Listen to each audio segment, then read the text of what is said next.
you so much for this opportunity to be part of this great conference. The original paper that I've written for this conference is much longer, but I have cut down the entire section on the Imitatio day because of the time constraints. So I will go right into the Imitatio Christi, and since I'm the last presenter, I think I'm going to make mine short to make everyone happy. So, let's get to our Let's get to our my paper then. Introduction. Holiness is one of the fundamental theological themes that permeates the entire scripture.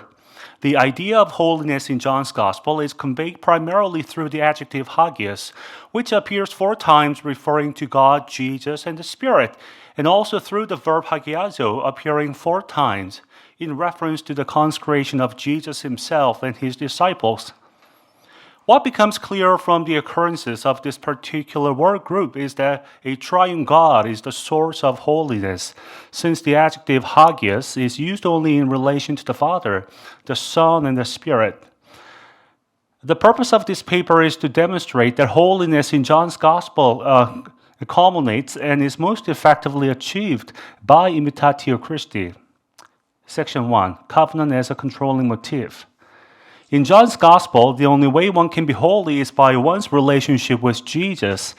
Since Jesus is the only Holy One of God, and such a relationship between Jesus and his believers should be understood in the context of covenant. Though the word covenant is not explicitly mentioned in John's Gospel, the covenant motifs are found implicitly throughout the Gospel. According to Chanatu, the covenant motifs appear as early as in chapter 1, where Jesus gathers his first disciples. As seen in the Old Testament, the covenant relationship between God and Israel calls for ongoing choices and decisions on the part of Israel for Yahweh. Likewise, Jesus' calling of his first disciples in chapter 1, verse 35 to 51 can be described as a journey that demands decisions on the part of the disciples in favor of the ongoing revelation of God in Jesus. The covenant motifs become more explicit as we come to the second half of the gospel, where Jesus gathers his disciples to impart the final words of farewell. If the call stories in John 1 symbolized the initiation of the covenant between Jesus and his disciples, Jesus' final moments with his disciples represent an affirmation and a renewal of that covenant. In fact, Malani helpfully reminds us that one of the features of the Testament tradition where the farewell type scene is an affirmation and a renewal of the never-failing covenant promises of God.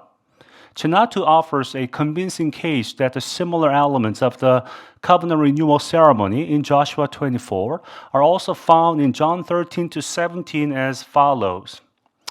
And if you look at my handout, in Joshua 24, the covenant renewal ceremony goes like this. First, Joshua and the people gather in the presence of God at Shechem. Second, the proclamation of God's election and guidance of the people. Third, a call to obedience and a call to decision. And fourth, Joshua's warning of the consequence of the decision. Fifth, the people's response of total allegiance to Yahweh. And sixth, a ceremony sealing the covenant.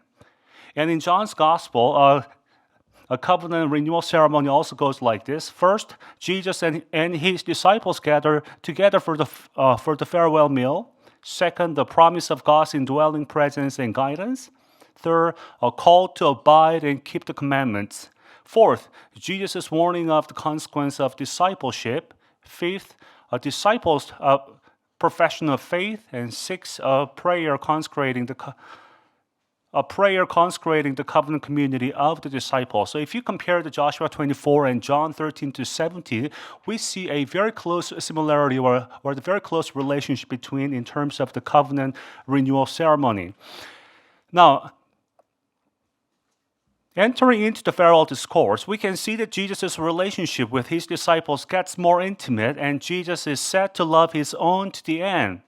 The fact that the elements of the covenant renewal are found in this part of narrative is not surprising, since it is imperative for Jesus to reassure his disciples of his unwavering love and commitment towards them in light of his upcoming departure. As Joshua renews the covenant with God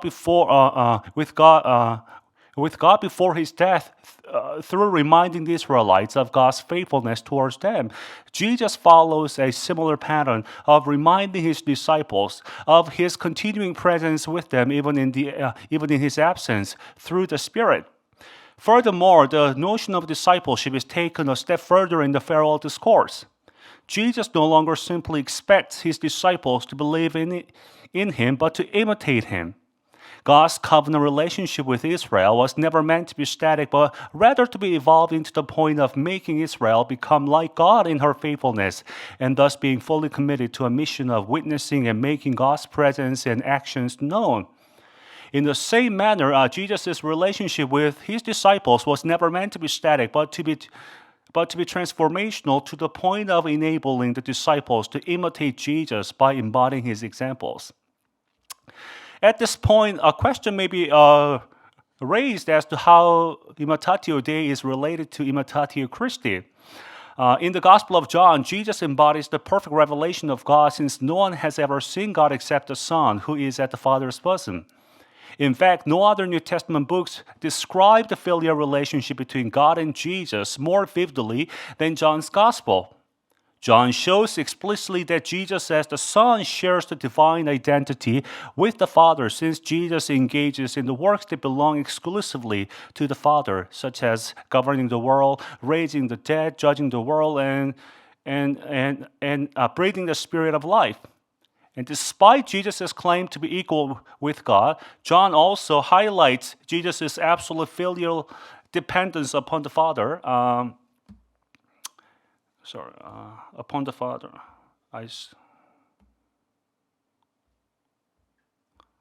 Upon the Father. And in that sense, everything that the Son does is entirely derivative, as the Son's autonomy seems to be observed by his perfect obedience to the Father's will and mission. Though the Father enjoys personal priority in the order, the Father and the Son are nonetheless in perfect unity, that seeing one is the same as seeing the other. Thus, Imitatio Christi ultimately leads to Imitatio Dei, since Jesus embodies the true Imago Dei. Furthermore, if God reveals himself through the incarnate Son Jesus, who in return manifests the fullness of God's glory by dwelling among his people, conformity to the holiness of God is no longer achieved through Imitatio Dei, but through Imitatio Christi. Then what exactly are we to imitate from the life of Jesus? Though Jesus presents a various virtuous action in the first half of the Gospel through his interaction with different characters, it is in the farewell discourse that the readers find the ultimate example of Jesus that becomes the foundation of Christian discipleship. As Jesus invites his disciples to the Last Supper, Jesus does something that is highly inappropriate in the ancient Greco-Roman world, that is, washing the feet of his own disciple. And after performing this highly controversial act, Jesus turns to his disciple and commands them to do likewise. What is it that Jesus wants his disciples to learn from this example of foot washing? In order to answer this question, we need to look at the foot washing pericope more closely. Section 2, foot washing as an invitation to a higher form of covenant relationship. The pericope of foot washing is strategically placed at the beginning of the second half of the Gospel, where Jesus gathers his disciples for the Last Supper, during which he washes the feet of his disciples and also imparts his farewell teachings. Farewell discourses are not uncommon both in Jewish and Greco-Roman literature, but what makes the Johannine farewell discourse unique is that it does not only contain teachings, but also action. Most scholars would agree that the farewell speech proper begins in 1331. What then is the rhetorical purpose of placing Jesus' foot washing as the first episode in the Book of Glory? To be more specific, what is the nature of Jesus' foot washing? The foot washing episode is traditionally understood to be comprised of two different interpretations, 13:6 to 11 being Christological and 13:12 to 20 being ethical. The textual problem surrounding 13:10 makes the Christological interpretation difficult in determining exactly what the foot washing refers to. Those who support the shorter reading by omitting the phrase "except for his feet" argue that bathing and washing are synonymous in meaning, whereas those who support the longer reading argue that bathing and washing represent two different kinds of cleansing. It's interesting that John uses the verb tithemi in verse 4 to portray Jesus getting ready for foot washing. And that particular verb was used 4 times in chapter 10, in verse 11 and 15 and 17 and 18, all in reference to Jesus' voluntary death for others. Thus, this unique usage of the verb tithemi as seen in chapter 10 would be still fresh in the reader's mind to mark the connection with Jesus' coming death as Jesus lays aside his outer garments to wash his disciples' feet. Furthermore, Jesus' replies in verses 7 and 8 to Peter point to the future. So for these reasons, it is likely that the foot washing here symbolizes Jesus' decisive act on the cross that brings about the complete cleansing for the believers. To be more specific, bathing refers to the initial and fundamental cleansing accomplished by Jesus' atoning death, which cannot be repeated. And washing refers to the cleansing that should be continually performed for believers ensuing sin. For the purpose of this study, it is sufficient to note that Jesus' foot washing should be understood as primarily referring to Jesus' coming death on the cross, especially in light of John's focus on Jesus' hour. The second interpretation in verses 12 and 17 brings the act of foot washing to a realm of moral teaching. Unlike the first interpretation that points to Jesus' impending death on the cross, the foot washing in light of the second interpretation takes a different meaning, which highlights the virtue of humility that comes from one's willingness to accept the scandalous nature of Jesus' foot washing and to relinquish any form of a privilege and superiority for the sake of others. To do so, the disciples must understand that Jesus' death carries not only salvific but also ethical significance, which radically transforms the contemporary social structure of hierarchy into a relationship that expresses itself in joyful mutual service unto death. The obvious differences between these two interpretations led scholars to believe that one of them was inserted by a later redactor. I believe that these two interpretations, however, can be harmonized through a theme of covenant relationship. In the book of signs, Jesus' covenant relationship with his disciples is in an infant stage where the disciples are still coming to faith in him by beginning to recognize his identity as the Son of God or the one sent by the Father. In the book of glory, however, readers are introduced to a higher form of covenant relationship, which demands Jesus' disciples to move beyond a saving knowledge of Jesus to the imitation of Jesus. Such progress in covenant relationship can be spotted in a couple of ways. First, the conjunction kathos is used 31 times in the entire gospel, but the moral significance of kathos, which contains elements of participation and analogy, is exclusively brought out only in the book of glory. In fact, the kathos is used in the farewell discourse in order to encourage his disciples to emulate Jesus in terms of love, unity, mission, and otherworldly status.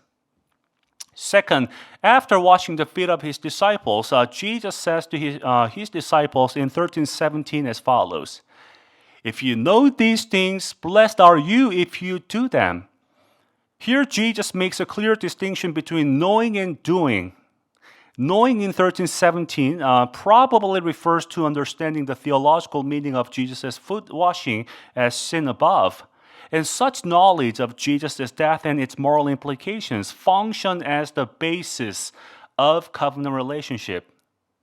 However, simply knowing the meaning of Jesus' foot washing is not enough.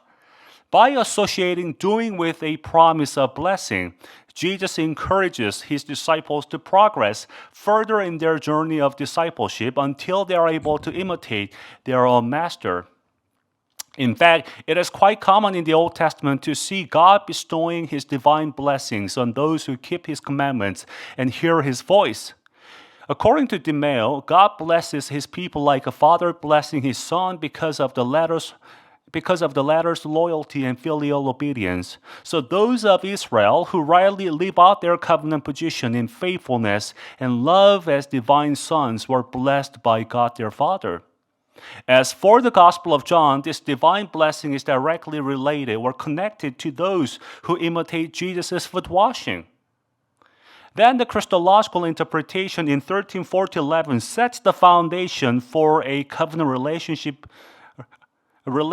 between Jesus and his disciple, whereas the ethical interpretation in 13:12-17 clarifies what is required of that covenant relationship, that is, the imitation of Christ. What becomes clear in this analysis of Jesus' foot washing is that imitation of Jesus becomes the apex or the highest ideal of the covenant relationship between Jesus and his disciples. Section 3, blind copying or creative replication. So far, we have discussed how Jesus' foot washing functions in the farewell discourse and how it is related to the covenant relationship between Jesus and his disciples. The next question that we'll now consider is whether Jesus demands his disciples to replicate the very act of foot washing or creatively imitate the essence of Jesus' foot washing. Recently, Cornelis Benema has persuasively, in my opinion, argued that the Johannine concept of mimesis does not call for the exact replication of the original act, but rather has cognitive and creative dimension since it concerns the interpretative process of determining the meaning, intent, and underlying attitude of the original act, and of producing a mimetic act that creatively but faithfully embodies the original meaning, intent, and attitude. To support his argument, Benema applies a four-stage model to the foot washing pericope. First, Jesus' vivid example of foot washing carries the function of showing, not telling, showing the disciples what needs to be imitated. Second, the essence or the significance of Jesus' foot washing should be interpreted by the disciples so that they may understand what lies beneath the original act. For Benema 13:12, where Jesus says, "Do you understand what I have done to you?" holds the exegetical key to this second stage where understanding is emphatically demanded by Jesus himself. In other words, what the disciples have seen needs to be followed by understanding. So what the disciples have seen, which is the sensory perception, needs to be followed by understanding, which is the cognitive perception. Third, once the disciples understand what Jesus' foot washing signifies, they are to imitate Jesus' action. Finally, doing, that is, imitating Jesus, transforms the disciples' being by leading them into a state of blessedness. To summarize Benema's argument, John 13:4-17 shows a mimetic pattern or process that includes the four stages: showing, knowing, doing, and being. Then imitating Jesus' example is more than merely replicating the act of foot washing, but requires an interpretive process by which the disciples decipher the underlying meaning or implications of the original act and thus actualize the true intent of their master's act in their own personal contexts. Section 4. What is the essence of Jesus' foot washing that the disciples should embody? As seen above, the significance of Jesus' foot washing lies not in the act itself, but rather in what it symbolizes and inspires. The pericope of Jesus' foot washing is bracketed by a theme of love.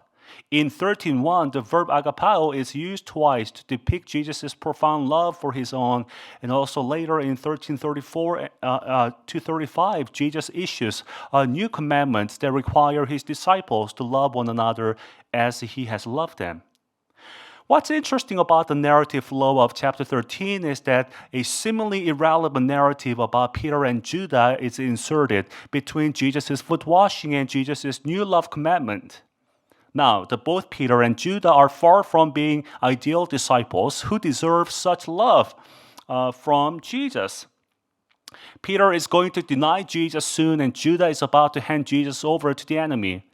Jesus is fully aware of what Peter and Judah will do to him, and yet they are not excluded from sharing Jesus' final hours, where Jesus showed his intense love for his own by washing their feet and sharing bread with them. It is amazing that Jesus' consummate love is extended even to his failing and betraying disciples. Furthermore, the ignorance and confusion dominates the entire chapter 13, as none of the disciples understand Jesus' impending fate. In this rather disturbing moment, Jesus does not rebuke them for their ignorance, but rather calls them little children and gives them the new love commandment that radically redefines what love is. Though the word covenant is nowhere found in the gospel, not a few scholars have suggested that the new covenant is a controlling motif behind the new command. This love commandment is new, not in a sense that the disciples never heard of such command, but in a sense that it now has a Christological and eschatological foundation, and it is bound up with the new order it both mandates and exemplifies. It carries a Christological significance since Jesus himself has shown the concrete example for his disciple to follow, and also carries eschatological significance since the one who delivers the commandment is about to be sacrificed in order to establish the new eschatological covenant, a covenant by which God orders his relationship to man in a new and final way. By overturning positions of social status, Jesus also transcends the inequality between himself and his disciple by the love of friendship, which subverts all structures of domination and expresses love for one another in joyful mutual service, for which rank is irrelevant. Jesus' example of foot washing in light of his imminent death then reveals the intensity of love that not only surpasses social norm but also overcomes even the fear of death. Through the example of foot washing, Jesus demonstrates the telos of covenant relationship, that is conformity to the likeness of God incarnate.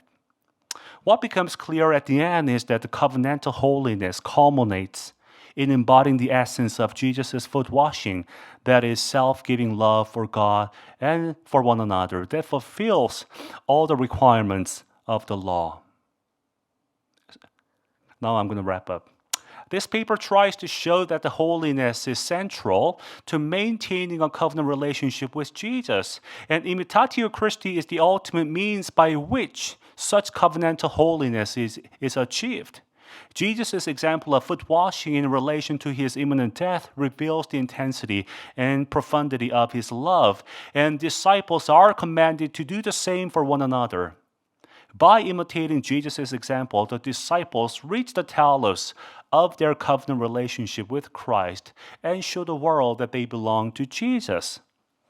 If Imitatio Dei is what enables Israel to remain in covenant with God in the Old Covenant, it is through Imitatio Christi that followers of Christ abide in the life-producing relationship with God incarnate. Thank you.